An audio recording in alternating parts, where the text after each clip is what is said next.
And we're back, folks, right here on the MCU Rewatch Review series talking Avengers Age of Ultron Avengers 2 from May of 2015. We had Nick on for the last one. We're bringing it back here today to talk Avengers Age of Ultron. Nick Torres, welcome back to the show, my man. Thank you for having me back. It's a pleasure. Of course. And Chris, as always, we're here talking Marvel. How are you doing today? I'm doing great. So, Chris, people can find you on the Twitter machine at BR_Doctor. Nick, I know, I was going to say I remember what your handle is. I don't. I know it's like Nick the Hulk 83, right? Or 93? Or what is it? It's 90. It's Nick the Hulk 93. 93, okay. I just remembered that. I'm like, okay, you were born in 93. It's not 83. That would make no sense. Nick the Hulk 93. So, again, we were on here a little while ago talking the first Avengers movie. We talked for a while about that one. I just recently rewatched this one. And it kind of feels like I felt this way at the time. I feel this way now. As much as I enjoy this movie and as much as it kind of sets the stage for the remainder of the MCU, specifically what would come later on with Infinity War and Endgame and whatever, Chris, I'll start with you. Do you kind of feel like Avengers Age of Ultron is a movie that people should see for how it kind of sets up the rest of the MCU, but it still kind of feels like filler in a way? Yeah, I mean, it's definitely a mid-card Marvel movie for sure. That's a great way of putting about it. Yeah, definitely. It's not the best. It's not the worst. It is part of the Avengers timeline, though, so I do feel like it is important to watch this, especially if you're going to watch Civil War, because a lot of that movie is predicated on this movie. Mm-hmm. Mm-hmm. And Nick, do you feel the same way with Avengers Age of Ultron and kind of where it fits in the MCU as kind of like a transitional film in a way? Yeah, basically, I feel the same exact way. Because to me, this doesn't really, show, hey, this is what's going to happen in Infinity War or anything like that. This is just like, hey, this is what's happening in between their lives. Do you feel like it's still like a, I don't want to say must-see movie, but I feel like before Endgame happened, and specifically with Infinity War, there's a lot of seeds planted for, like Chris said, with Civil War and kind of how it sets up that film. Is it still a movie that people should go out of their way to see I mean, obviously you want to watch them all, but when it comes to the more important I think movies, you should watch it regardless. Yeah. I don't think you should not, I don't think you should skip it. Why skip it? It's part of the movie line. You might as well just watch it. It adds more character depth to, what you're seeing. Why skip it and see how, the characters are starting to, fall apart and be torn apart to lead into Civil War, you know what I mean? So it just like, whoever skips this movie and whoever says like, oh, just skip it, it's really not necessary. I feel like you should just watch it regardless. I think it's a decent film. I don't think it's great. I don't think it's amazing, but I think it's watchable and you could still enjoy it for what an Avengers movie is, Yeah, no, I think so too. I remember enjoying the movie at the time but not being like blown away by it, but I think going back and watching it is, Chris, I don't know if we've had this talk before, like over Twitter or something, but do you feel in a way the movie is underrated? I may have discussed that with someone else, but do you feel like this movie's underrated, or is it kind of exactly where it needs to be in the Avengers timeline? It's really tough to say because it's all a matter of opinion. Sure. I mean, for me, the movie gets some unnecessary hate. Like, there's a lot of people that really don't like this movie, and even though I understand some of the qualms people have, it still has a lot of good stuff in it. I mean, James Spader as Ultron was great. Yeah. Yeah, no, we'll get to that momentarily. I thought James Spader did an amazing job. We talked last time when we reviewed Avengers a couple of weeks ago about how, the anticipation of the movie for many, many fans, including you guys, and how it kind of paid off and how great of a movie it was. What were your expectations going into this movie based off either trailers you have seen or just kind of based off how you felt coming off the first Avengers film 3 years prior? Ooh, that's a good question. You want to go ahead, Nick? I'll start with you, though. Probably, I think I was expecting a little bit more action compared to the first one, only because like we didn't get the Avengers till the last 40 minutes of the first film, and then with the second one, we got it in the beginning early with the very first big scene. Battle scene. Yeah, like we got that for the first 15-20 minutes, and then it was just talking, and then we got another Avengers battle again the last 40 minutes. So I was anticipating them to do a little bit more. But granted, that's how movies are, action movies, you build up to the action. You got to wait till the last 40 minutes, and then you get that little high, and then that's it, done. Mm-hmm. What about you, Chris? I mean, coming off that first movie and how great it was, I know I was expecting this to be like, because I mean, again, I was at this point a casual MCU fan at best. So after seeing, I don't really know if I paid attention too much to the the teasers and the trailers and whatever, but they teased Thanos at the end of the first movie, and I'm thinking, okay, he's going to play a bigger role in this movie. I mean, obviously, thankfully, they saved him for later on. But were you expecting something more from this movie aside from just being a transitional film in a way? I mean, I really try not to go into these things with expectations, but, I mean, with this being the second big Avengers movie, I almost went into it thinking, like, there's no way they're going to top the first one, and I was right, but I do feel like they did a good enough job making it a different movie, even though there are many similarities. It's just another big faceless army for them to run through at the end, but I felt like James Spader being the villain is kind of what saved this movie in a lot of ways, because he really did play Ultron well. Well, yeah, let's go into that right now. James Spader as Ultron. We obviously never seen James. We never actually see James Spader. He's the one voicing Ultron, this mechanical Iron Man suit-like figure type thing. A little like kind of what we saw a little bit with Iron Man 3, where with like the suits around the world, and it kind of backfires on Tony. So what were your thoughts on Spader playing Ultron and how amazing of a job he did specifically with the voice of the character and how we kind of feel the character without actually seeing James Spader himself? I mean, he was great. He's got such a recognizable voice, and he's played so many different great characters over the years that I think everybody, even if you didn't pick it out right away, is like, oh, I know that voice from somewhere. So he was a good choice for the villain because he kind of has that little bit of gravitas to him where every line he says carries a little bit more weight. Mm-hmm. What about you, Nick? I mean, you just hear James Spader and you think, okay, this guy's a bad guy. Like, he just sounds like a stereotypical bad guy, but in, like, the best way possible, and he did a great job. What were your thoughts? He was scary as hell. Like, compared to Loki, like, we've seen Loki twice already in the first one and then in the first Thor, and then we get this new character and this new actor, and it made the film way more enjoyable because you're like, oh, shit, every time on screen and we hear James Spader's voice, we're like, oh snap, like it's about to go down,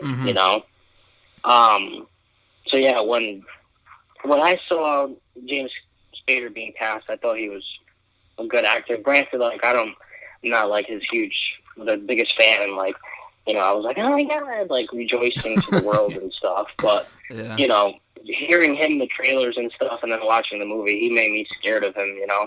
Do you think he kind of fit the theme of this movie with it being a bit darker than the previous Avengers movie? Not only just with the role that he played, but, like the visions they get into, which we'll get into a little bit later. Not obviously Vision himself, but like Tony seeing the dead Avengers and stuff like that. And this guy, unlike Loki wanted to literally rule the world with the Chitauri and whatnot.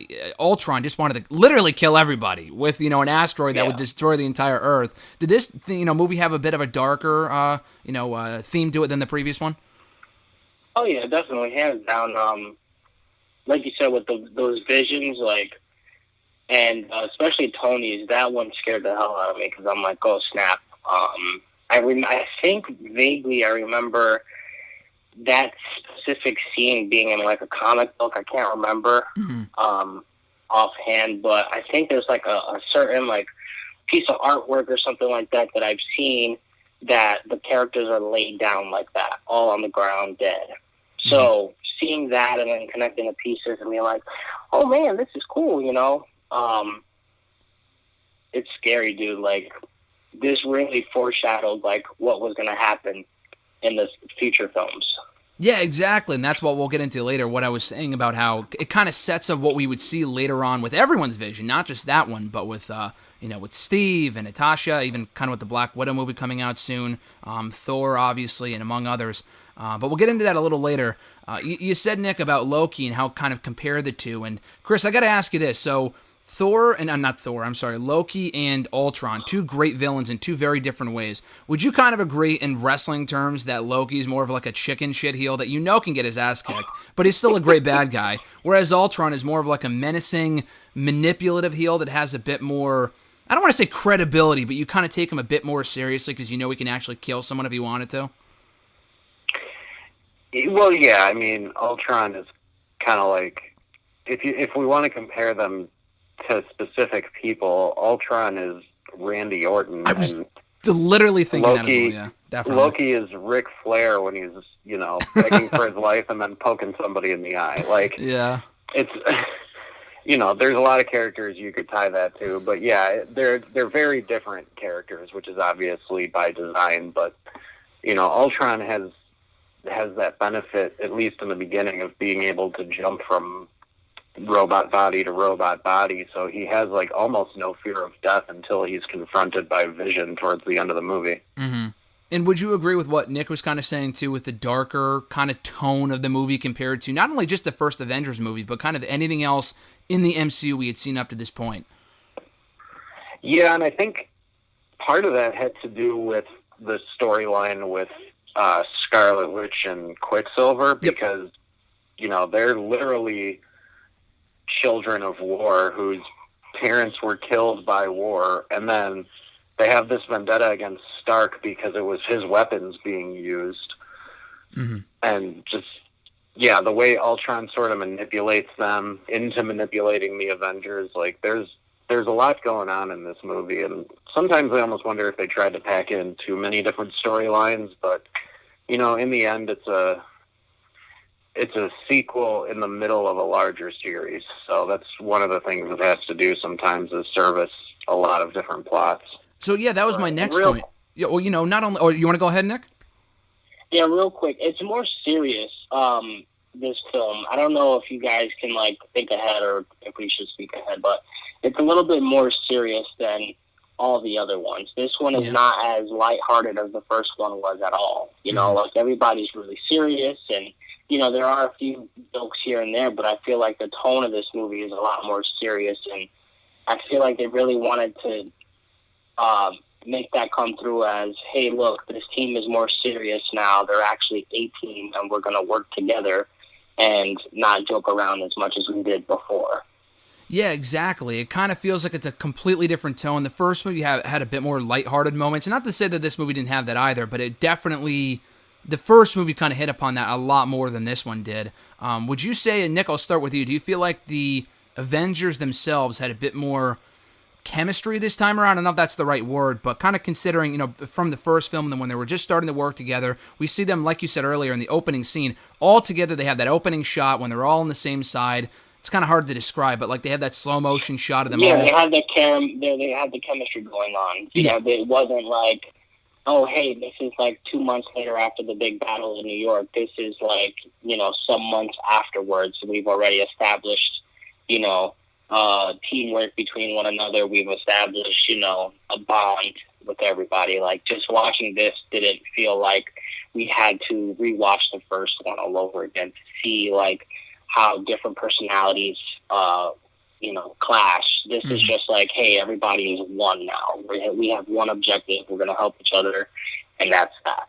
Yeah, most definitely. I mean, you have the Avengers themselves. It like Chris was kind of mentioning too. You're focusing on a lot of people at once. So it's kind of focused. It's difficult to focus on the lesser people, such as Falcon or War Machine. We see a little bit of them. I think Falcon. Correct me if I'm wrong. They show him once in the beginning when he was like, "Oh, that's not really my territory. Avenging is your thing." Blah blah blah. And then we see him at the very end. Do we see Falcon at any other point in the movie, or no? Or is that it?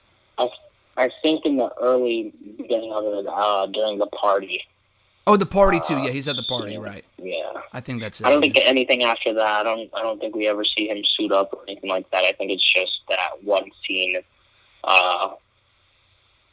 where they're at the party and he's talking to Cap, and then that's it. Yeah. So we see him then. We see War Machine again at the party as well. We see him a little bit later on. During the end scene, during the big battle scene, very briefly before Vision kind of outshines him by killing robots at a bit more effective, quicker pace, which was kind of funny. But they kind of introduced, a lot of characters at once, including, like you guys were saying, Scarlet Witch and Quicksilver. Chris, what were your thoughts in the introduction of Quicksilver and Scarlet Witch into the MCU and how they were handled in this movie? I was a little surprised that they killed off Quicksilver in his debut movie, but that may have had something. Mm-hmm. That may have had something to do with the whole rights thing, with Fox also having the rights to the character as part of the X-Men at the time. So that's why they sort of both appeared in movies simultaneously. But yeah, that was a little strange. But I liked the characters as far as how they were played, but it did feel like they sort of, had to make the face turn a little too quickly there at the end. Like, it was just sort of out of nowhere that they were good. Yeah, I was going to ask you that, too. So it was a little weird how Scarlet, after having that talk with Hawkeye, she was like, oh, I'll defend the bomb here. Like, I'll make sure it doesn't, get infiltrated, whatever. And then they just trust her. It's like, weren't you on the opposite team like 30 minutes ago? Like, they trust them a little too easily, which is... I guess you're going to do what you have to do in that situation. You're just going to have to trust them and make sure they do the right things. They didn't really have many options at that point, but they just seemed a little Cap weird. Trusted them as soon as they saved all those people on the train, but it's like they knew what Ultron was about, so them being surprised by anything he didn't make any sense. Yeah, and that didn't really make much sense at all. You said with the rights thing, was it a thing where they had the rights to Quicksilver but not Scarlet Witch, which is why they've allowed them to use her for so long in the MCU? Well, both characters are technically members of the Avengers and then also linked to the X-Men because they're mutants. Okay. So, in the MCU, they're not mutants. They got their powers from, the experiments conducted on them by Hydra. But there's different theories on how they might use Scarlet Witch to bring the X-Men into the MCU, but that's a whole other thing. But yeah, it's a very strange rights thing, and I'm not sure how Marvel and Fox came to an agreement, but the agreement ended up being that they could both use Quicksilver for some reason. What were your thoughts, Nick, on the debut of Scarlet Witch and Quicksilver in this movie, and how quickly they killed off Quicksilver? By the end of the movie, it's like, it was a notable moment. It's like, okay, there's a sacrifice and whatever, but it's not like it's a character that we've been attached to for a movie or two. We literally just saw him 2 hours ago, and now he's already dead. Right. So, did that really pack much of a punch for you at all?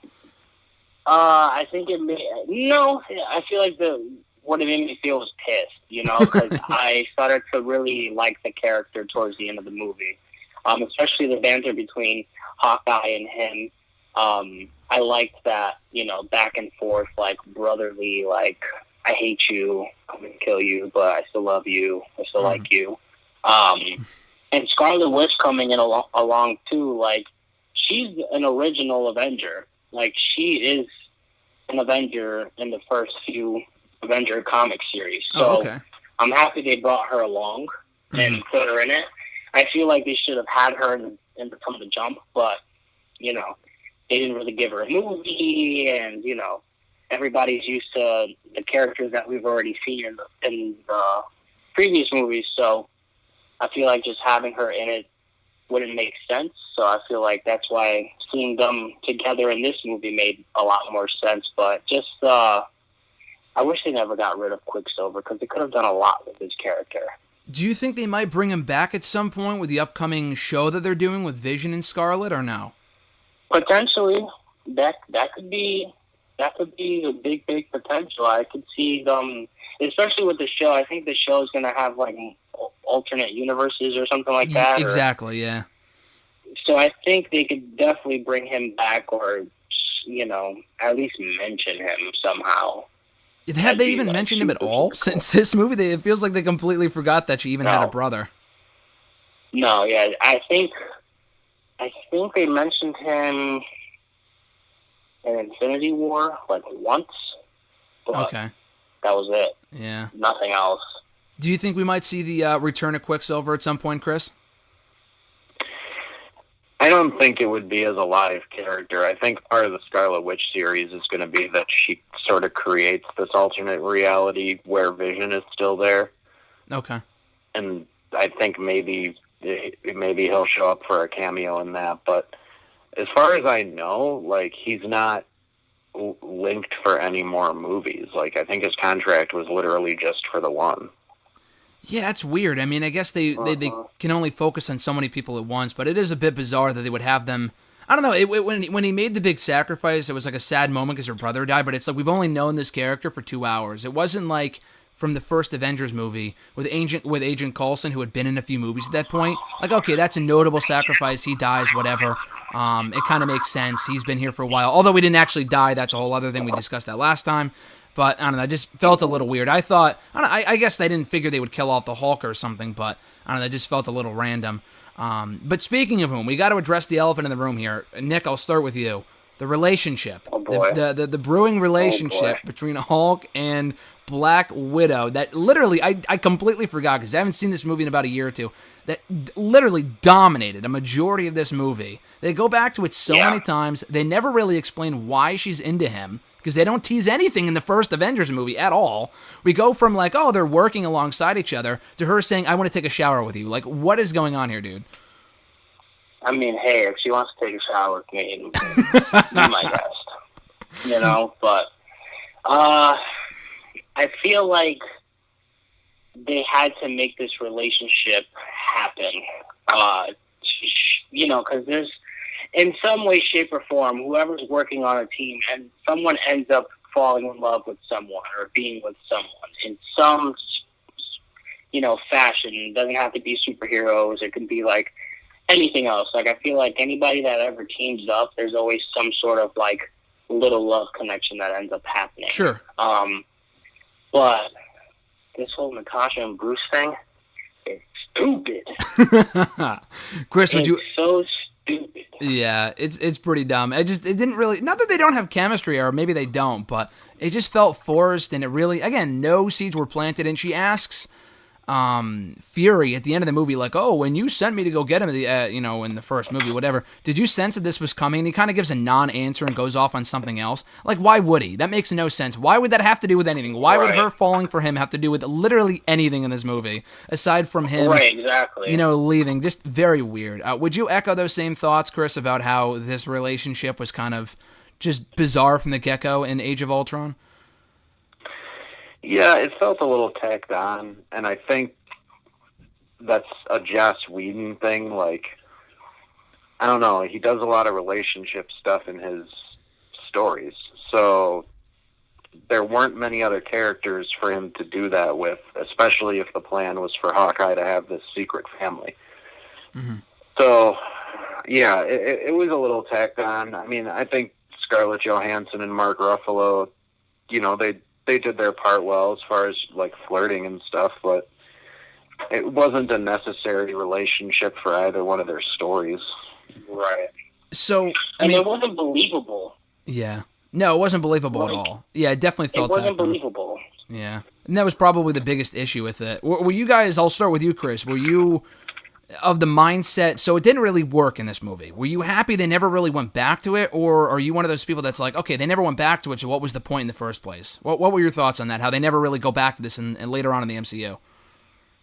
Well, they sort of do, because when you see the end of the movie, it's Hulk flying away with the Quinjet. Yep. And then he ends up on Battle World or whatever it's called. And then it's the video of her that brings him back out of the Hulk again. Mm-hmm. And then in one of the later Avengers movies, they sort of have like a little quick moment, but it's after he already turned himself into the Hulk. So it's kind of like she was almost acknowledging that their relationship was over at that point, because how do you have a relationship with a guy the size of the Hulk? Yeah. Wait, are you talking about like an Endgame or something?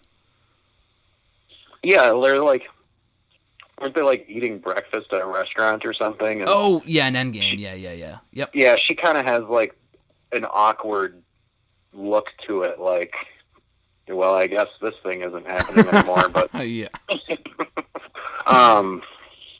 Yeah, I don't know. It was a weird addition, and I understand that they needed that whole, like, somebody on the Avengers has to be able to talk Hulk out of being the Hulk, so we'll give that job to her because maybe he has a crush on her, and that's why it works. Like, it's a weak connection to make, but it feels like it was done out of necessity, not necessarily out of need for the story. Yeah, no, especially long term too. Let me ask you this then. Let me ask the both of you this: how does it make you feel when we see it in the future movies that out of nowhere Bruce can control it and doesn't need Natasha anymore? Why did we bother even trying to establish someone on the Avengers can control him, but then here he is 2 movies later doing it on his own? What was the point of that? I completely agree, and also on the fact that didn't we see in the first Avengers movie during the Battle of New York, he hulks up, when they were like, "Oh, get angry," and he's like, "I'm always angry." So why would you know what I'm saying? I don't know, Chris. Do you have any thoughts on that? Well, in the first Avengers movie, my understanding was he can turn it on whenever he wants. It's turning it off that's the difficult part. Okay. But as far as him being able to control it more and more, that's just something in the comics that happens over time. He's always able to control it more and more, and then by the time Endgame rolls around, he's basically a character from the comics called Professor Hulk, which is Banner's intelligence in the Hulk's body. So there's no more switching back and forth. He is the Hulk now. He won't be a regular-sized human ever again unless he does another experiment. Mm-hmm. And that's where I feel like it kind of gets lost because, with Josh Whedon out of the picture after this one, it's we kind of have to forget what he wrote in these movies, they kind of keep it a little bit there, they kind of mention it a little bit, but with the Hulk, I feel like we have to forget everything every time. He's a character that his storyline always changes in every single film that he's in. Mm-hmm. And we always have to kind of erase our minds of what we just saw and okay, this is going to be a brand new character every time we see him in a film. Yeah, no, that's the issue. I feel like he's definitely, I don't want to say directionless, but they kind of switch directions with him every movie. I would definitely agree with that based off what we see in the first movie, this movie, kind of what we see in Ragnarok, and then later on in Infinity War and Endgame and whatever. And then what does it say about Betty, going back to Incredible Hulk from so many movies, so many movies ago, that all it takes for him to go back from, being the Hulk to Bruce Banner is a woman's touch, yet Betty Ross couldn't accomplish that. She couldn't do that, but Scarlet Witch can. So what's the difference between the two? Just the amount of years that he's been the Hulk, the ease of control he has. By the time he was in Ultron, he's transitioned in and out of being the Hulk God knows how many times. So he always gains a little more control each time. But they definitely yada yada over him going from being somebody who switches back and forth to being, oh, look, now I'm the Hulk all the time, but I'm also smart. We didn't necessarily need to see those experiments, but they definitely just threw that in as a quick line and then never addressed it again. Yeah, pretty much. They have that awkward conversation at the bar during the party scene. And that's when we kind of first... actually, they started to tease something at the very beginning of the movie during the battle, when she kind of transitions him out of the Hulk. But they have that conversation during the party. And aside from that, though, I think the whole scene is just great. I know you and I, Chris, talked about this when we were reviewing... I don't remember what we were doing, but we were talking about this scene. I think probably Dark World, actually. We were talking about the Jane and the Pepper Potts talk, when they go back and forth of which girlfriend is better, which was great, between Thor and Tony Stark at the party. Then you have War Machine, you have Rhodey doing the boom, you looking for this? And then he kind of nods in approval after he gets the laughter that he was looking for. I thought that was great. You have the debut of Ultron there as well. That whole scene is really, really well done. But one thing, again, this has been discussed before, and I think the directors have cleared this up, but I want to get your guys' thoughts. Chris, I'll start with you. So when they're going around testing out the hammer, you see it budge with Captain America. Now, the directors have said he was always worthy, but he didn't want to show off to Thor by picking it up. Is that true? And what are your theories on it?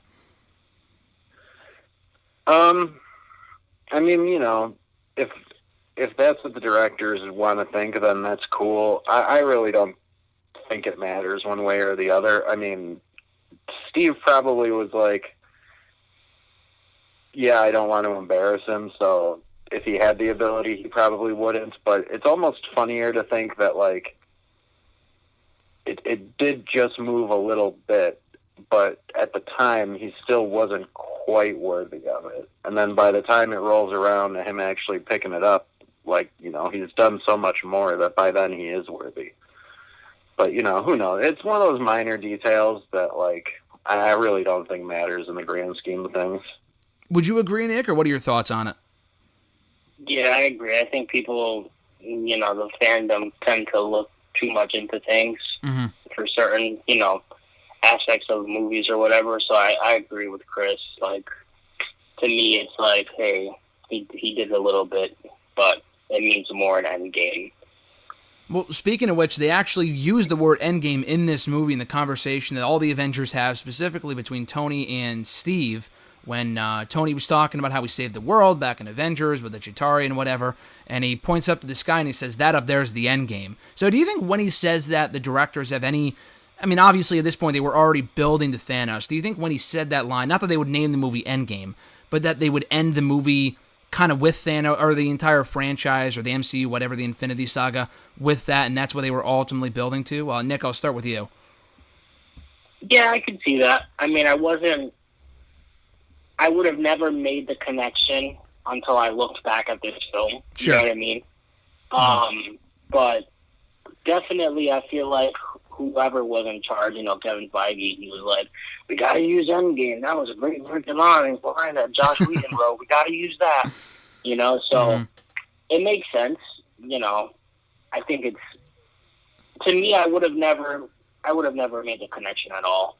You know? Yeah. I don't know if anybody else would have, but I would have never remembered, hey, he said this one little line and, you know, Age of Ultron, and then it's going to linger all the way to the last film. I would have never seen it coming. Yeah, well, I think too. I mean, they may have used it from this line. It's very possible. I think it had more to do, now that I think about it, with the Infinity War line from Doctor Strange when he said, "We're in the Endgame now." I mean, I think that was obviously where they probably got it from. But maybe they kind of lingered. Maybe they got that line from this movie. I don't know. It wasn't until Endgame came out or Infinity War came out that some Reddit user, I'm sure, went back and watched this movie and posted the scene on Twitter or something saying, oh my god, look at the connection. Like you said, no one would have realized that at the time watching this movie. It's a very, not a forgettable scene, but it's nothing that really worth, of importance until much later on. What were your thoughts, Chris, on the kind of the foreshadowing of what we would see later on and how we wouldn't really know about it until years later? I mean, as far as the Endgame line, I never really put that together myself. I look at it as just being a coincidence, you know. It's not like it's a phrase that is completely out of the blue. It's, you know, it's a common used thing, especially if you're in the chess.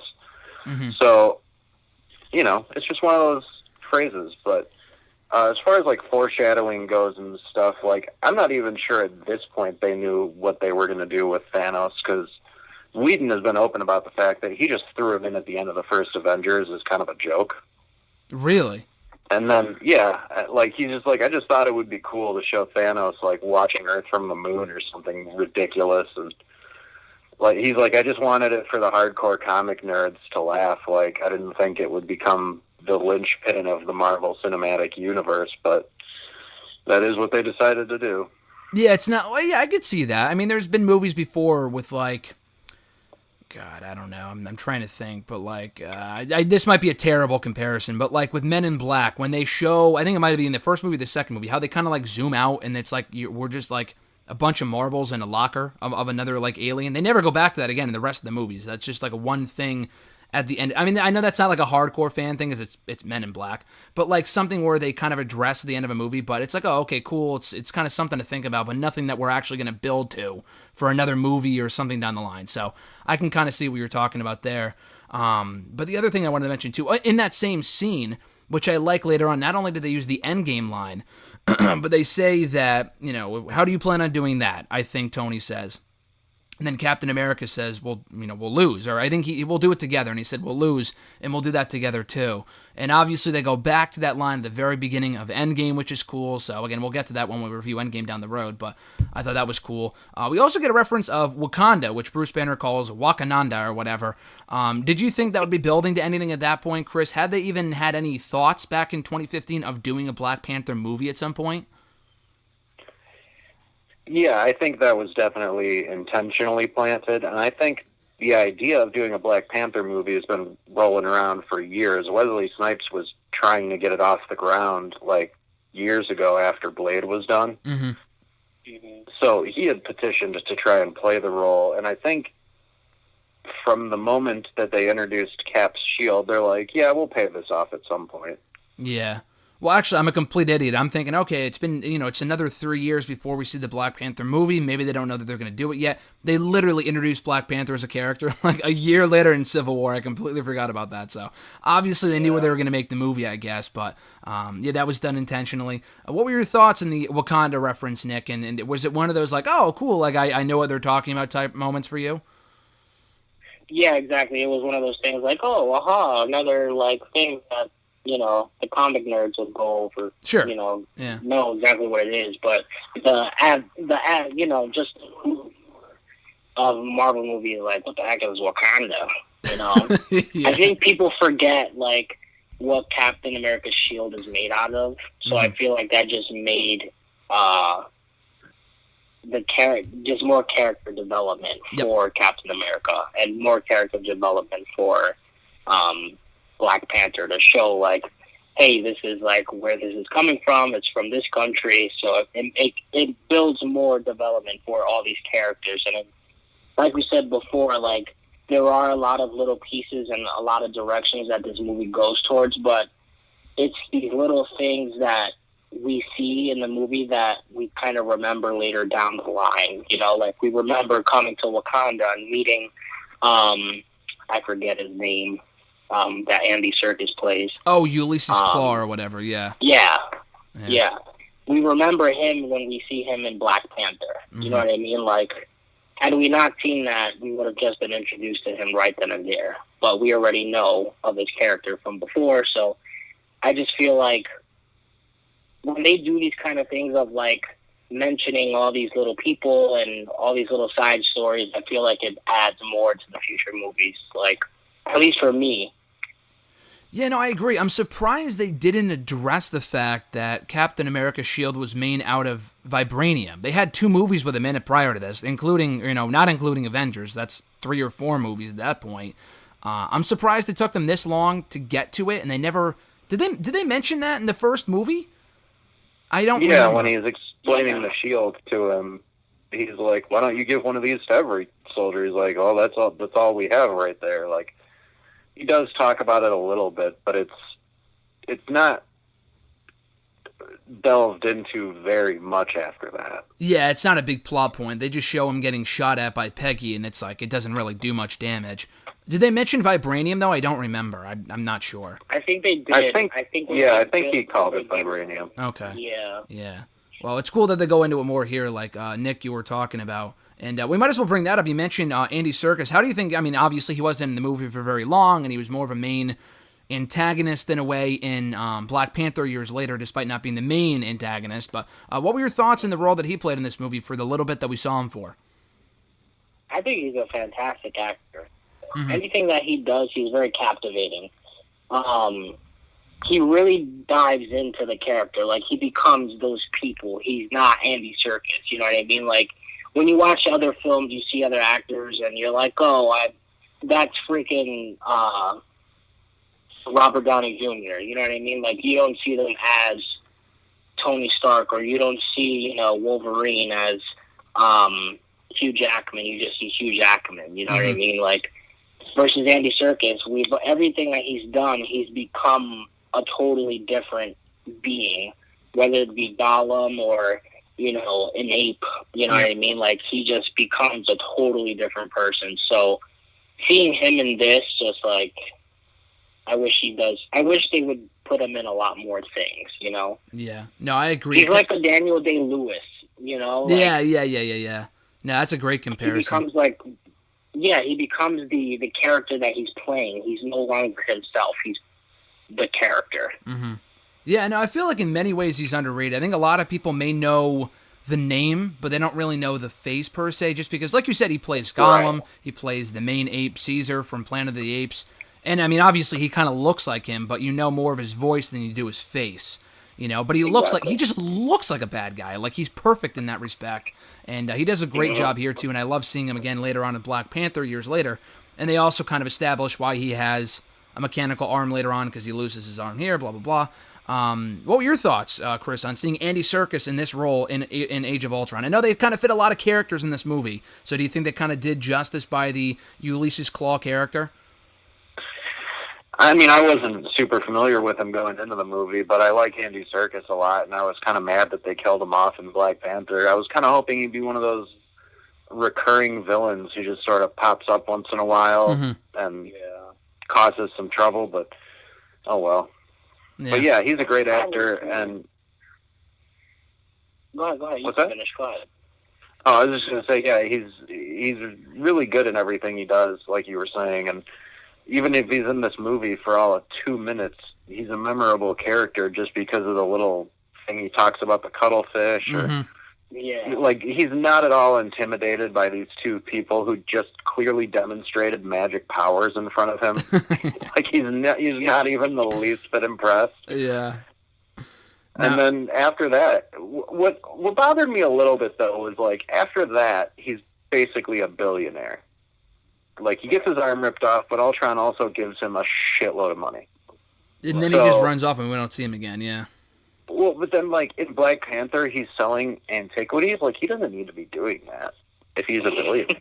Like, unless he lost the money, I guess. Yeah, I know. Yeah, that's a good point. So, yeah, I was a little upset that, like, they portrayed him as being this low-level thug still, because it's like, he should be way more powerful than he is right here. Right. Definitely. What were your thoughts? What were you going to say, Nick, earlier? I was just going to say they kill off a lot of, like, really cool villains that can be reoccurring in all these films. Like, why kill off Ultron? Granted, like, he could still be alive and transferred to a different computer or whatever, but, we could have seen him pop up again with Thanos, you know what I mean? Just to add a little bit more, like, drama, you know what I mean? And I feel like that's just a big problem with a lot of these movies is, like, we kill a lot of people off instead of keeping them, Yeah, I feel like they kill almost too many people off, or at least they kill the wrong people off, because there's some villains that don't get killed off that, like, for example, why wasn't Abomination killed off? We never see him again. We never see that guy again after Incredible Hulk. I mean, it would be cool if they went back to it, but they never did, so why is he still alive? Right. Whereas someone like, Killmonger or, Ultron, which we'll get to at the end, because there are some theories circulating as to whether he could still be alive, and we'll get to that. But, I completely agree. So, with each of the visions that we see from each of the Avengers, so Tony Stark, as we said earlier, sees all the dead Avengers, which kind of comes back to, they kind of circle back to that in Infinity War. Natasha sees her past and becoming an agent and whatever. They kind of talk a bit more about her background after we learn almost nothing about her in the first Avengers at all. So, I think this coupled with... what was the second movie? Winter Soldier, and how she doesn't really trust anyone, kind of gives her a lot more character development, as Nick, you were saying earlier. Captain America, he sees the dance with Peggy that, he promised her at the end of the first Captain America movie.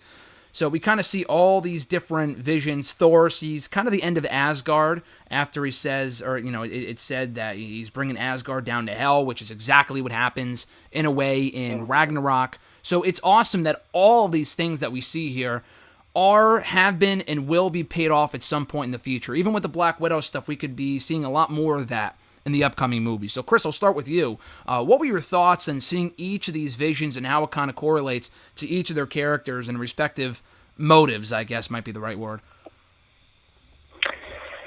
Well, I sort of looked at it as some of it wasn't necessarily going to matter in the long run because they were just visions being brought on by Scarlet Witch messing with them. Mm-hmm. But yeah, it also seemed like it was all very obvious stuff. It's exposing the fears that these people have.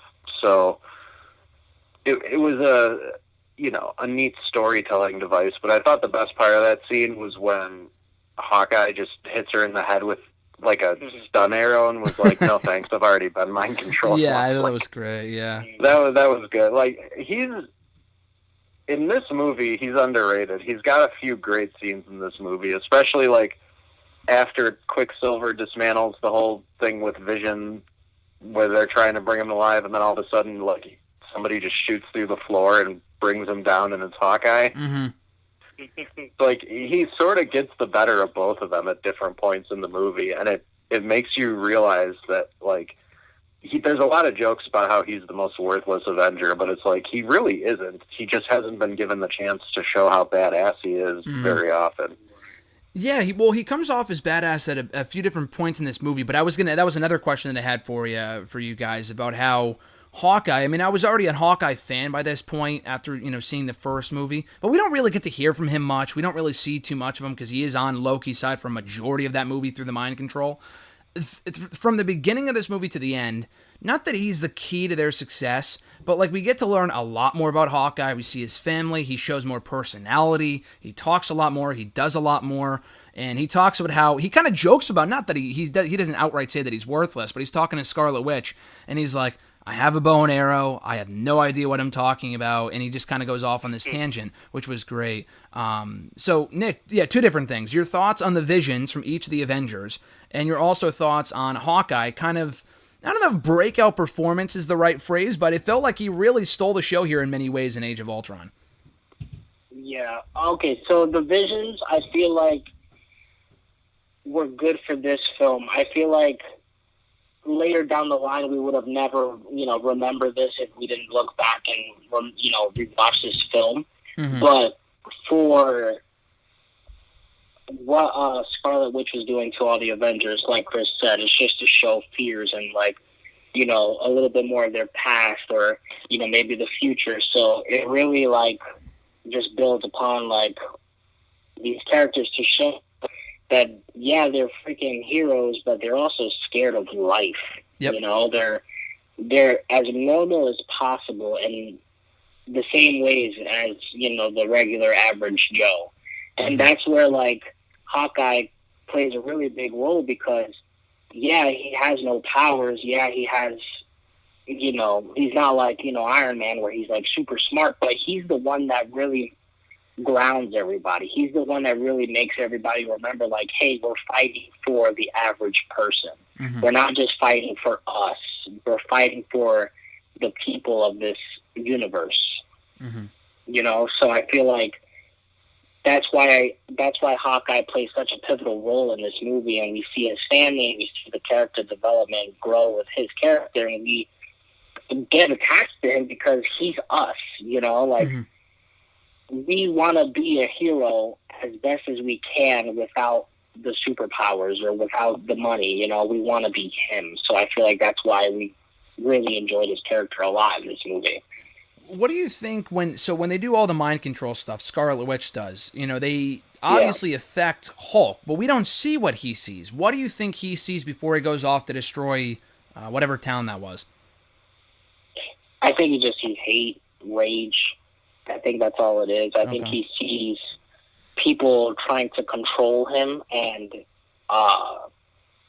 he's just acting out against everyone. Mm-hmm. This is basically like, it's not Hulk's vision, it's more of Bruce's vision of raging out and not being able to control it and just kill everybody. I think that's what really is the vision. We're seeing Bruce's worst nightmare come to fruition with the Hulk just going into town and destroying everything and fighting Iron Man.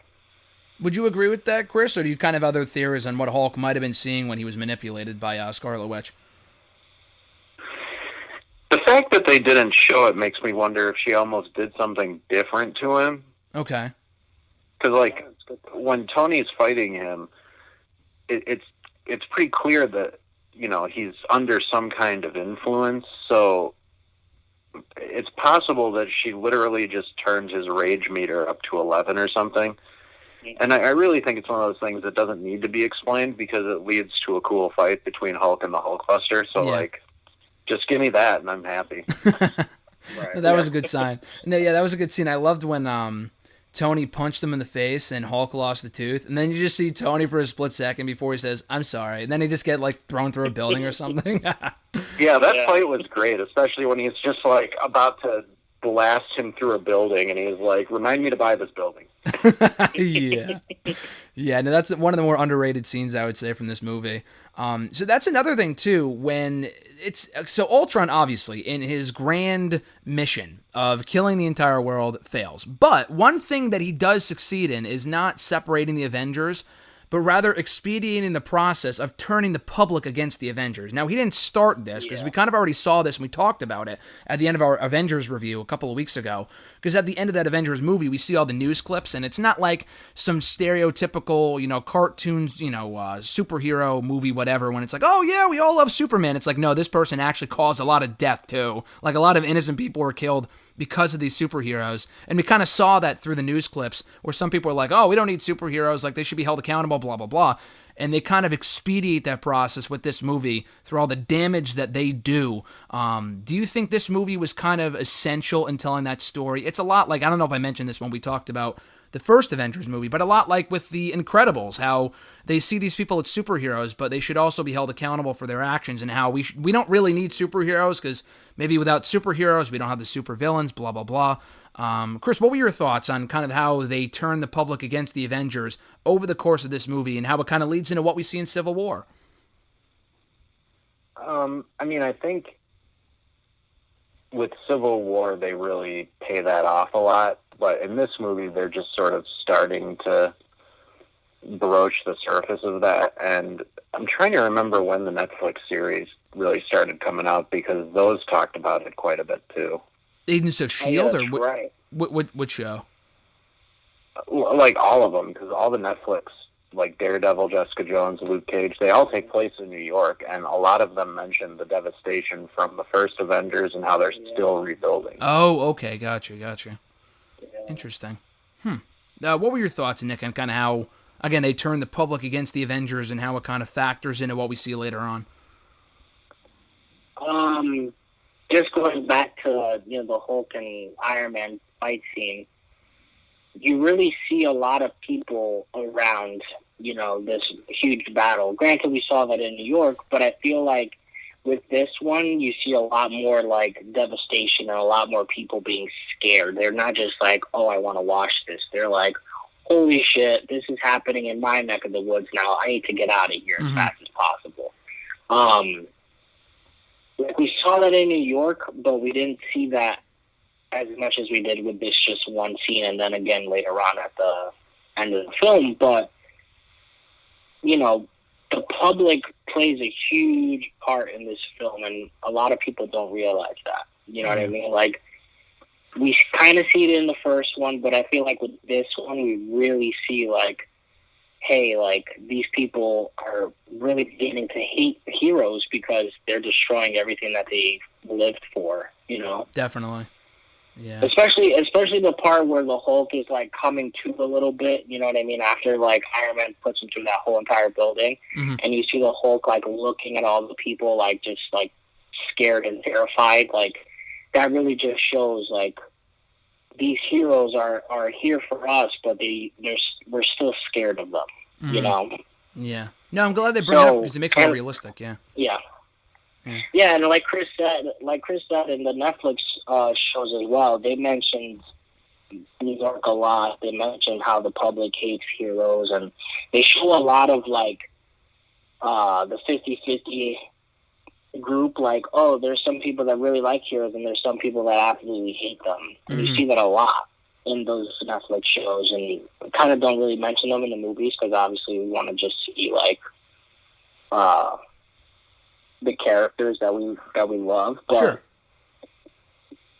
I don't know, I think with this one we actually see like the devastation that people really go through when these heroes want to fight and save the day. Yeah. No, it makes sense, and I like that because it, again, makes it a bit more realistic in my mind, and again, kind of sets the stage for what they do. Obviously, they were probably doing that to kind of setting forth, the Civil War storyline for the next Captain America movie a year later. So I think in that respect, it's very effective and efficient and whatever. You mentioned Hulk, too. There was one line where he said to Natasha after that whole shower scene, he goes, where in the world am I not a threat? Which obviously which I don't know if they did this intentionally, but bleeds into Ragnarok, where he's actually not on this world at all anymore, and he's on what's the name of the planet in Ragnarok that he ends up on? I don't remember. Oh God, it'll come to me if I think for it for like 30 seconds. I know in the comics, I think it's just called Battle World, but this it's like Sakaar. Oh Sakaar, yeah, right? yeah, that's Sakaar, what it okay. is. Yeah. So I thought that was a cool little, they kind of tied into that a little bit. We see Nick Fury pop up 3/4 of the way through the movie. We see Dr. Eric Selvig. Chris, I'll start with you. Do you think Fury really needed to be in the movie? I guess he kind of helped them get back on track, but do you felt like they just kind of threw him in there? It's like, okay, it's an Avengers movie. We got to have Fury in here. Did he really play much of a purpose, or would you rather have done without him and had him get more screen time in a different movie?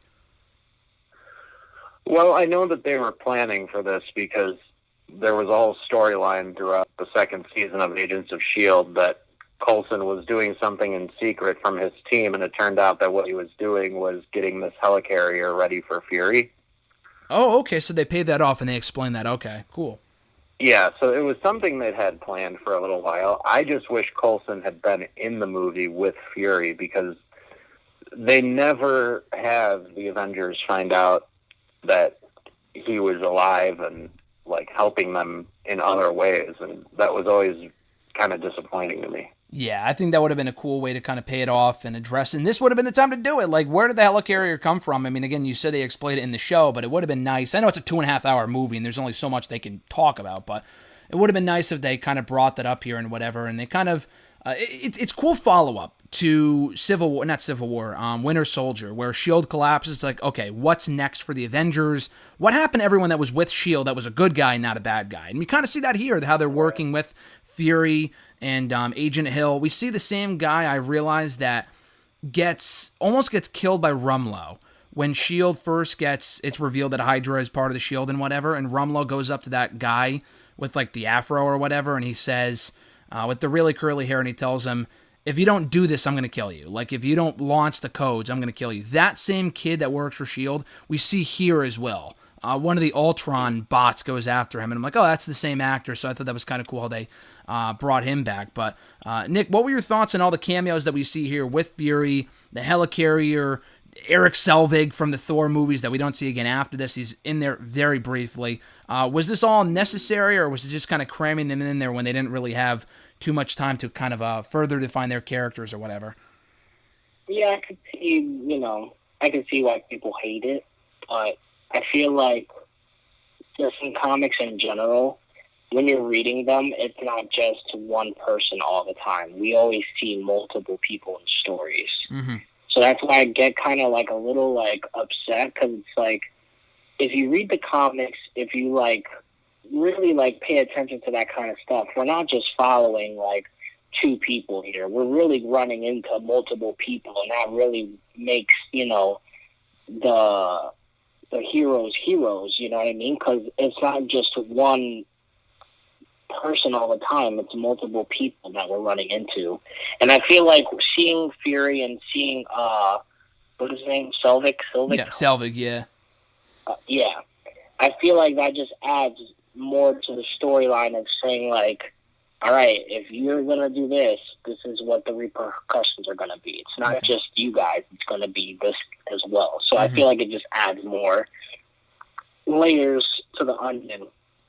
So part of the Selvig cameo, when he's explaining to Thor, and something honestly I completely forgot about until I rewatched this movie, something that's one of the more underrated aspects, is how he introduces the concept of the Infinity Stones. Now, they first introduced this in the Guardians of the Galaxy, and I think they do a much better job of kind of hashing it out, explaining why they're important, what they do, with the Collector in that scene with the Guardians. Here it's kind of like a side story, just to kind of set forth what we see years later, explain where Thor goes after the Ultron stuff ends. You see 4 stones, you don't see the other 2. You don't see the Time Stone, which hasn't been introduced yet because Doctor Strange hasn't come out yet at this point, or the Soul Stone. But you do see the other three. You see the Reality Stone from Thor 2, which is now in the hands of the Collector. They show the Space Stone from the first movie, from the first Captain America movie, Avengers, blah, blah, blah. That's now in the hands of the Asgardians. They show the Mind Stone, which he obviously has now through Vision, which we'll get to in a moment. And then the Power Stone from Guardians. Now, I don't know how he knew that the Guardians had it on their planet. Maybe Selvig told him. I don't really know. But do you think that's something that needed to be told in this movie, or they could have just... I don't know, it kind of felt like he was rushed a little bit, and he's like, oh, there's 6 Infinity Stones, like, you gotta find them all type of thing. Like, it felt like it was kind of a side story and something that they completely overshadowed compared to everything else going on. Do you feel that same way, Nick, or do you thought that it kind of served the purpose? I'm in between. Okay. I'm in between because, one, like I said, like, it just adds more layers to the story. It just adds more to what they need to worry about.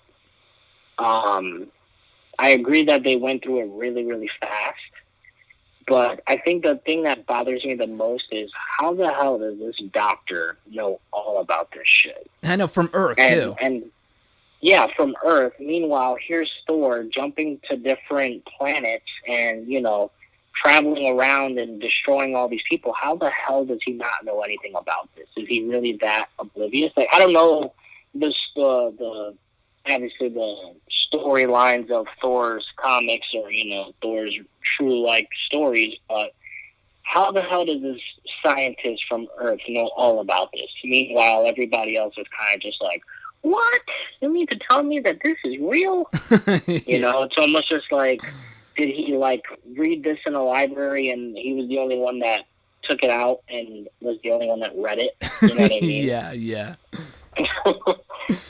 Yeah, so we spend a lot of time in the library. Especially Nick Fury, he's supposed to know everything that happens in the world, and he knows all this shit. Meanwhile, he's completely clueless to these stones. Yeah. And it's like, yeah, his helicarrier got destroyed and, S.H.I.E.L.D. got destroyed, but it's like, dude, for a person that built this in, the 90s or the 80s, whatever the hell the time period is for S.H.I.E.L.D., how do we let this slip through? How do we not look at more of the Space Stone or the Tesseract? You know what I mean? How do we not find out that there was more than just the one, Yeah, exactly. Because by this point, they already established there was the Reality Stone in Thor 2, The Dark World. They already had the Tesseract on Asgard, it's in the hands of Thor on his home freaking planet. Maybe it's just the fact that Selvig was, running butt naked around some random place in the dark world, and he has to be caught by the cops.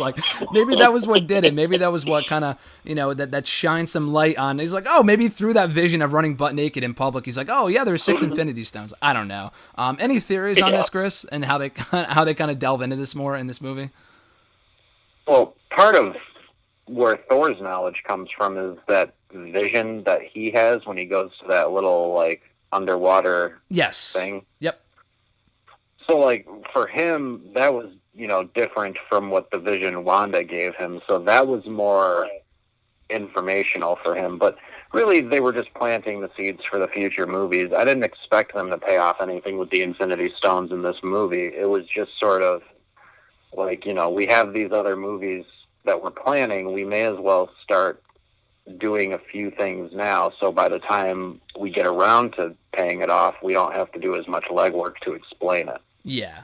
It just felt like it was introduced so late in the movie that it was just, for me, it just kind of felt overshadowed by everything else going on. And again, they get back to it at the very end when Thor says, oh, he's leaving, which is why he's in Civil War, to go look for the stones, which he's completely unsuccessful at. He's gone for 2 years, 2.5 years, and he finds absolutely nothing. He's just off killing monsters and whatever.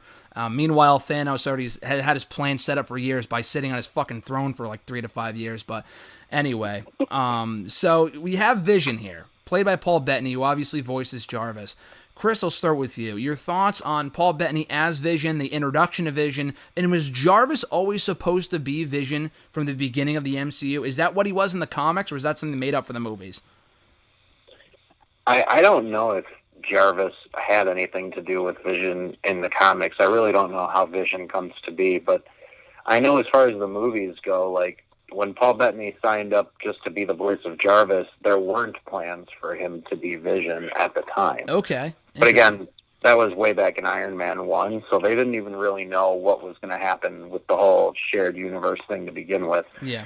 But like he did some interview where he was like, yeah, they called me up and Joss Whedon was like, how would you like to play, a real character, blah, blah, blah. And I guess he jumped at the opportunity, and I think he did a good job with it. I mean, it's an interesting direction to go, especially with such a well-known actor who's only been heard at this point in the series. Like, it was cool to finally actually have him appear on screen after all those appearances as just a voice.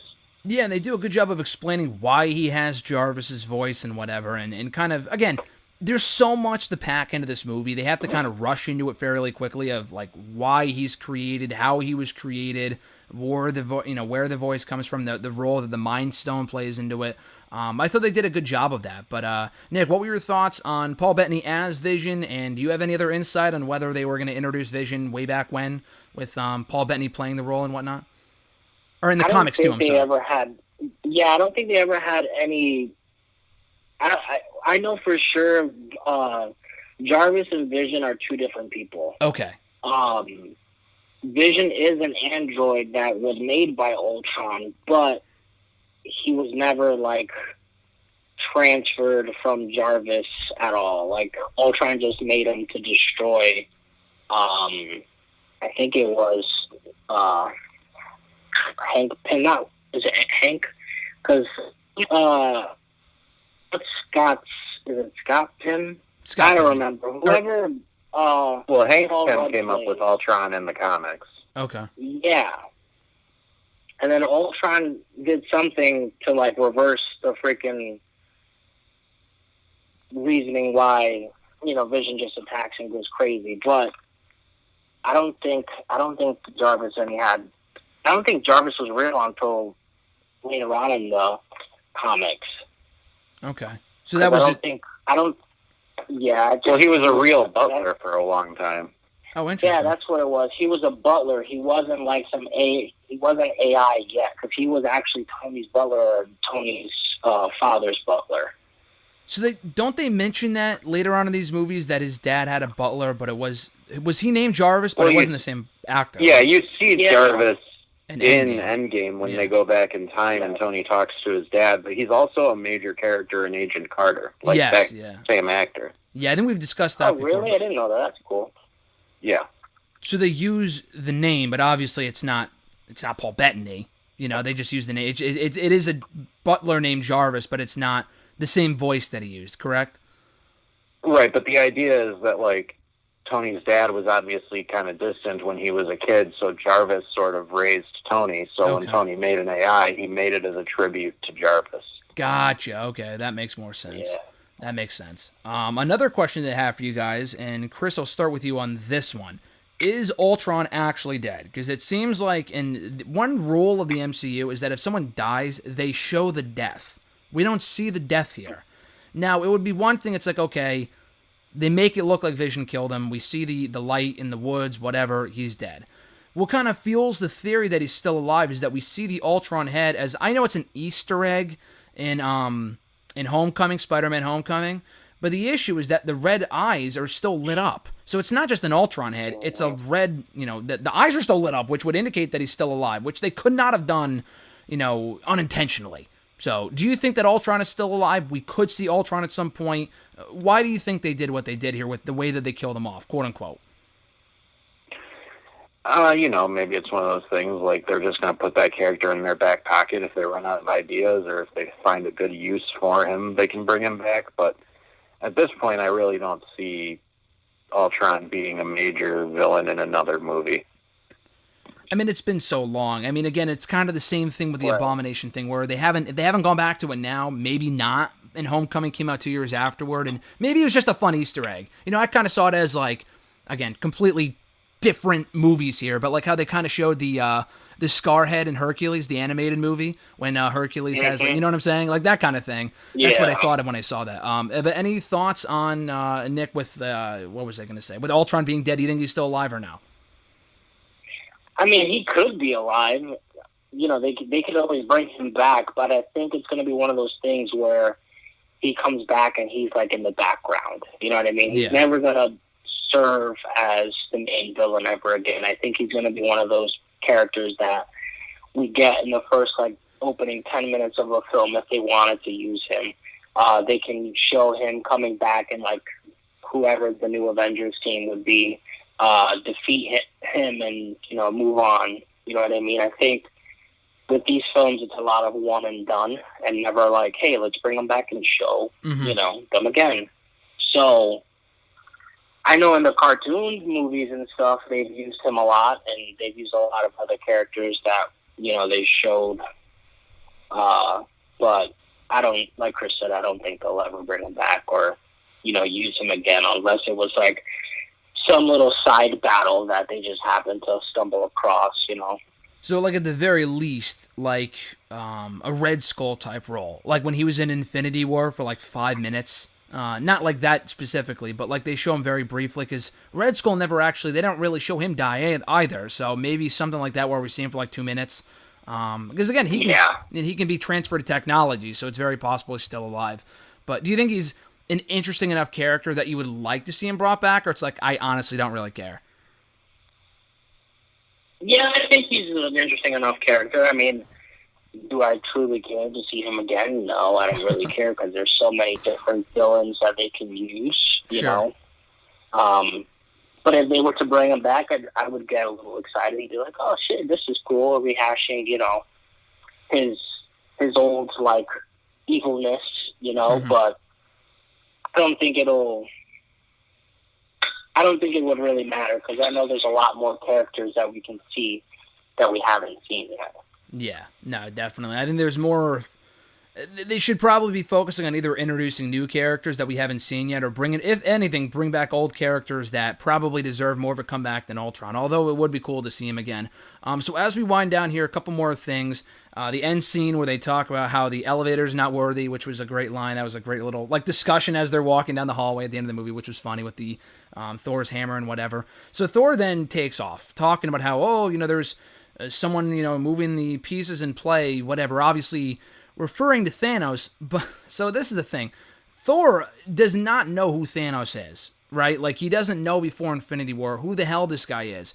So he leaves for 2.5 years, 2.5 to 3 years. We don't see him anymore in any of the movies until Ragnarok. How does he know what the Infinity Stones are and what they're capable of and how there might be a bigger power out there, and does all this research, but no one knows who, like, Thanos is? Like, how does he not figure that out in his journey over the course of the next 3 years? Nick, I'll start with you. The other question is, how the hell did he not run into the Guardians of the Galaxy or even hear about them? Exactly. Exactly. Yeah. You know? Like, I didn't think about that. You're traveling the world to freaking look for these stones. How the hell are you not hearing about this team that's going around the world and looking for the same freaking thing? You know? Especially like with the Nova Corps having one of the stones that he is aware of. How did he not know that the Guardians were the ones that retrieved that stone in the first place? Dude, I think it's one of those things where it's just like, we know as like the people that really look into these stones, like, we know there's missing like stories there, but like it's one of those things where like we don't have control of it and we can't like do any explanation of it, you know? Yeah. And it's like, it's just like Captain Marvel, like, why the hell are we learning all this new story when we already have a story as is, you know? So it's just one of those things where it's like, why did they make Thor do this and not really find anything or, find any new people to talk to or anything like that? It's just one of those missing opportunities, one of those missed opportunities that they could have really, like, gone in with Thor, you know what I mean? Especially, like, I like seeing Thor, like, going to different planets and fight people. Like, those scenes were really cool. I wish they would have, like, shown more of that, you know? Yeah, just done, I don't know, maybe a mini-series or something, kind of explain. Like, I don't think the next movie will be a prequel to Ragnarok, but they could do something, I don't know, a mini-series or... Or even with his team, you know what I mean? With his little posse that he goes around and goes to these planets. Like, Yeah. that would have been freaking cool, Maybe a Disney Plus series at some point, kind of like what Loki's got going on. Maybe it would be too similar to that. I don't know. But yeah, I just think there's a lot of different things from the last couple of years where they don't actually, at this point in the MCU, we've covered so much ground that they haven't really gone into with certain stuff like this, where they don't need to create series that are happening after Endgame. They can go back and do stuff from before Endgame, like what they're kind of doing with Loki, which is cool. But yeah, no, I completely agree. So Chris, what were your thoughts on how Thor doesn't really know about Thanos, he doesn't really know about Guardians, and he kind of vows to figure out everything about these stones, yet he's gone for 3 years and honestly doesn't really accomplish much of anything? Well, they do sort of give him an excuse for that. With Loki taking the place of Anthony Hopkins, the 9 realms sort of fall into chaos, and he spends a lot of time going around fixing that, which is what we see him doing at the beginning of Ragnarok. Mm-hmm. So he was probably a little more concerned with that than the stones, but the way he knew about the stones was like his dad had a fake gauntlet. He probably explained to him what it was at some point. Yeah. Yeah, his dad had a fake gauntlet, so why wouldn't he know? I don't know. Yeah, maybe that's another reason how he knows, another way that he knows about the stones and what they're capable of.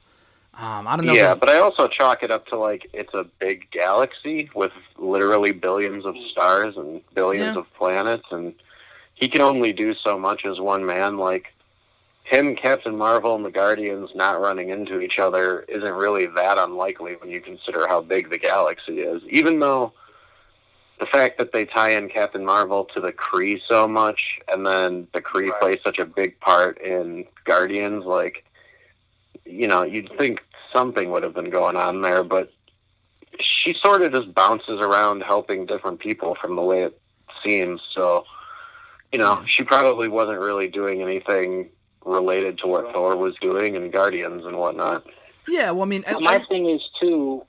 Sorry, Graham. No, go ahead. Real quick, my thing is, too, is, like, when we meet all these characters, they already know about the Guardians, or they already know about Captain Marvel, they already know about Thor. How the hell does Thor not hear about these other people? You know what I mean? True. Like, every planet that they've gone to, they've already somewhat, in some way, heard about these characters. It's just like, why did they let that slip through the cracks? You know what I mean? It's like, we already know that these characters know about Guardians or Captain Marvel. How the hell did nobody know about Thor, or, vice versa? It's just like one of those things where it's like they don't want to talk about because it would create more confusion, I think.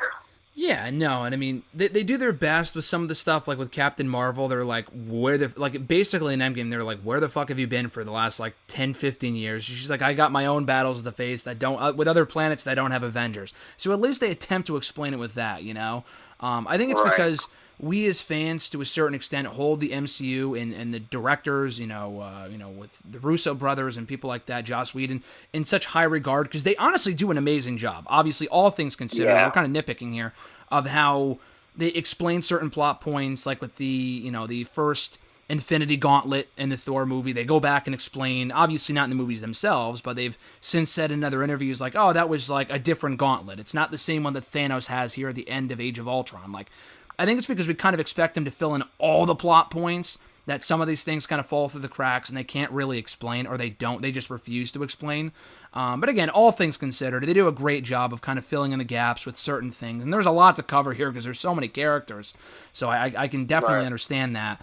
But obviously at the end of this movie, we hear from Tony and Steve. They talk about their futures and stability and whatever, which obviously plays the part in Endgame with, Steve riding off into the sunset with Peggy and Tony getting married, officially getting married to Pepper and having a kid, blah, blah, blah.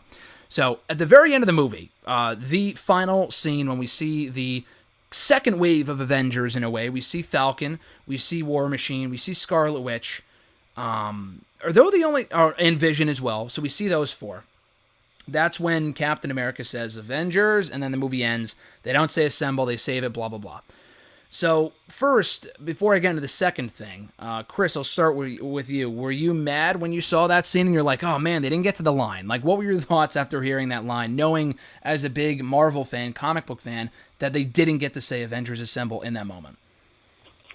I mean, I figured it was something they were just teasing for the trilogy, and I also thought it was probably something Joss Whedon thought would be funny. Mm-hmm. Yeah. Just like, let's just throw this in and just see how many people get mad. But like, yeah, it is one of those things where it's like, yeah, it's an iconic line, but at the same time, it's not that important to me. So it didn't bother me. I was just like, oh, they'll get to it eventually. Did you feel the same way, Nick? Yeah, I do. Yeah. I feel like it's a little jab to the side from Josh Whedon being like, haha, gotcha. yeah.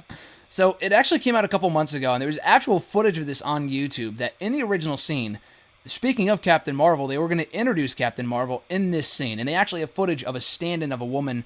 I don't know if she was supposed to play Captain Marvel or if she was just there. I don't know. It obviously wasn't Brie Larson. It was some other actress completely. And she's in the scene. They ended up editing her out, and you see the spot when you watch the movie back now of where she was supposed to be, which, in retrospect, it just seems incredibly random, because they obviously had no plans to do a movie at that point. Why would you throw in this random face that no one really knows at this point in the MCU? Chris, I'll start with you. What purpose was that supposed to serve? Did you see the footage of what I'm talking about, and what were your thoughts on how they could have done that? And do you think they made the right decision by keeping her out?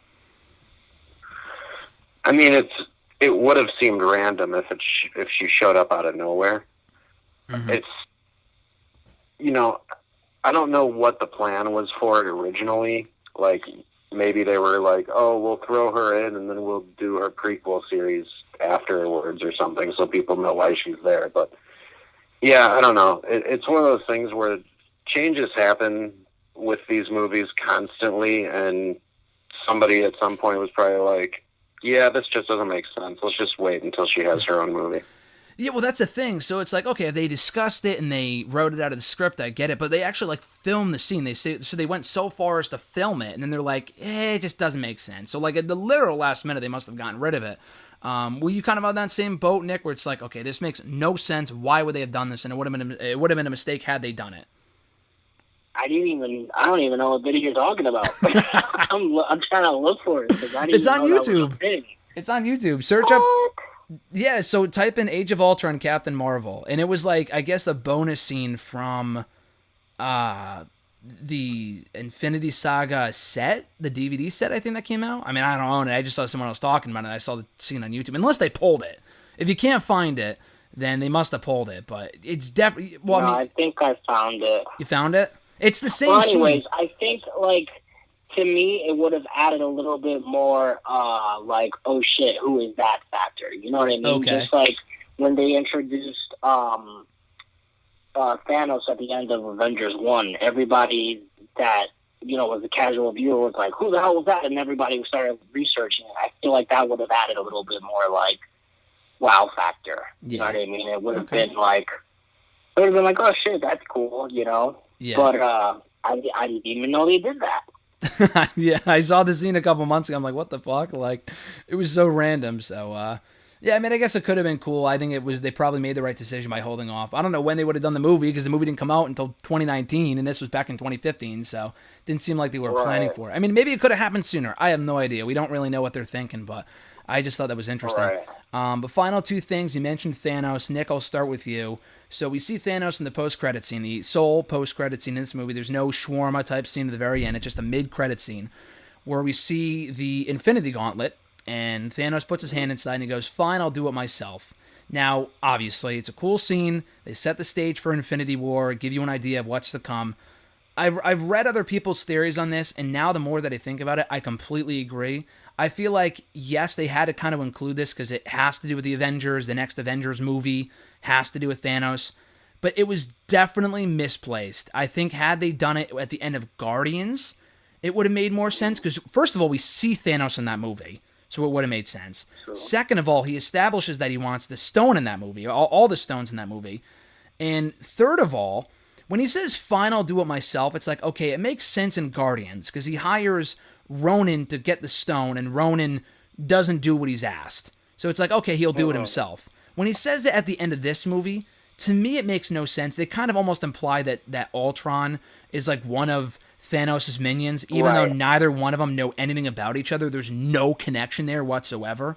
Are you kind of the same mindset that it was a little confusing and that it would have probably been better placed in Guardians? But then again, I kind of get it because maybe not everyone saw Guardians, Right, yeah, I I can agree with your viewpoint. I can see that 100%. But I think also I think with Thanos already having plans and knowing what's going to happen in place, I think just added more frustration to his plate. You know what I mean? I feel like he thought, oh, okay, I'm gonna go and wait and watch and see what happens with this person to see if he can actually do the mission that I'm set to do, but I don't feel like really doing it right now. Yeah. Yeah, that was yeah. Oh, sorry, go ahead. No, I think I agree with your point. I can see both sides. I just never thought about it like that at all. Yeah, no, I was just looking into it the other day. I'm like, that kind of makes more sense.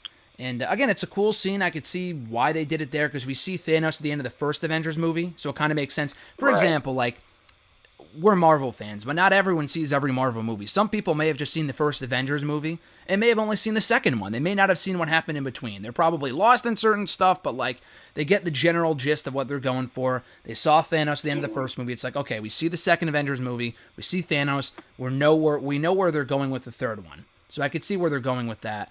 And then obviously there's a lot of misconception about the gauntlet because it's obviously built later on by the dwarves and whatever, closer to Infinity War.